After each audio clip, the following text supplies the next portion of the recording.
آج کی ویڈیو بہت اہم ہے۔ اسلام میں دو طرح کے حقوق بیان کیے گئے ہیں۔ حقوق اللہ تعالیٰ کے حقوق جیسے نماز، روزہ، زکوٰۃ، حج وغیرہ۔ حقوق العباد بندوں کے حقوق، یعنی انسان کا انسان پر حق۔ اللہ تعالیٰ کے حقوق میں اگر کمی ہو جائے تو بندہ سچی توبہ کر کے معافی مانگ لے تو اللہ اپنی رحمت سے معاف فرما دیتا ہے۔ لیکن حقوق العباد میں جب تک اس کا حق مارا جائے، اس سے معافی نہ مانگی جائے یا اس کا حق ادا نہ کیا جائے، اللہ تعالیٰ معاف نہیں فرماتا۔ حقوق العباد کی اہم اقسام۔ نمبر 1، جان کا حق۔ کسی کی جان لینا یا نقصان پہنچانا سب سے بڑا گناہ ہے۔ قرآن میں فرمایا گیا ہے، جو کسی مومن کو جان بوجھ کر قتل کرے تو اس کی سزا جہنم ہے، ہمیشہ ہمیشہ اس میں رہے گا، اور اللہ اس پر غضبناک ہوگا اور اس پر لعنت کرے گا اور اس کے لیے بڑا عذاب تیار کرے گا۔ سورۃ النساء۔ نمبر 2، مال کا حق۔ کسی کا مال ناجائز طریقے سے لینا، چوری، رشوت یا دھوکے سے حاصل کرنا حرام ہے۔ نبی کریم صلی اللہ علیہ وسلم نے فرمایا، جو شخص کسی کا ایک بالشت زمین بھی ظلم سے لے گا، قیامت کے دن اسے 7 زمینوں کا طوق پہنایا جائے گا۔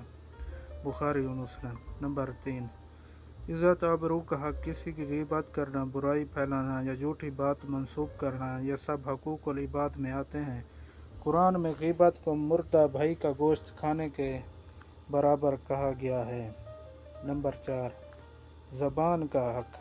زبان سے دوسروں کو تکلیف دینا، گالی دینا، جھوٹ بولنا یا تضلیل کرنا بھی گناہ کبیرہ ہے۔ نمبر 5، معاملات میں انصاف۔ کاروبار یا لین دین میں دھوکہ دینا حرام ہے۔ حدیث میں آیا ہے، جس نے دھوکہ دیا وہ ہم میں سے نہیں۔ مسلم۔ نمبر 6، مدد اور خیر خواہی۔ اگر کوئی مسلمان مشکل میں ہے اور آپ مدد کر سکتے ہیں تو مدد نہ کرنا بھی حقوق العباد میں کوتاہی ہے۔ ایک سبق آموز واقعہ سناتے ہیں آپ کو۔ حضرت حسن بصری رحمۃ اللہ علیہ کے پاس ایک شخص آیا اور کہا، میں نے کسی کا مال دبایا ہے، کیا اللہ مجھے معاف کر دے گا؟ آپ نے فرمایا، اللہ کی رحمت وسیع ہے، لیکن پہلے اس کا حق واپس کرو یا اس سے معافی مانگ لو، پھر اللہ سے توبہ کرو، کیونکہ اللہ بندے کے اپنے حق معاف کر دیتا ہے، مگر بندے کا حق بندے کے حوالے کر دیا جائے گا۔ قیامت کے دن حقوق العباد کا حساب۔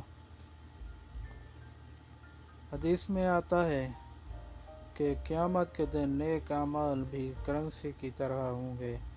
اگر آپ نے کسی پر ظلم کیا ہوگا، اس کے بدلے آپ کے نیک اعمال اس کو دے دیے جائیں گے۔ اگر نیک اعمال ختم ہو گئے تو اس کے گناہ آپ پر ڈال دیے جائیں گے۔ اللہ اکبر۔ یہی وجہ ہے کہ علماء فرماتے ہیں کہ حقوق العباد میں احتیاط بہت ضروری ہے۔ سبق ہمارے لیے، ہمیشہ دوسروں کا حق پورا کریں۔ اگر کسی کا دل دکھا دیا ہے تو فوراً معافی مانگیں۔ امانت، وعدہ، انصاف اور خیر خواہی کو اپنی زندگی کا حصہ بنائیں۔ شکریہ۔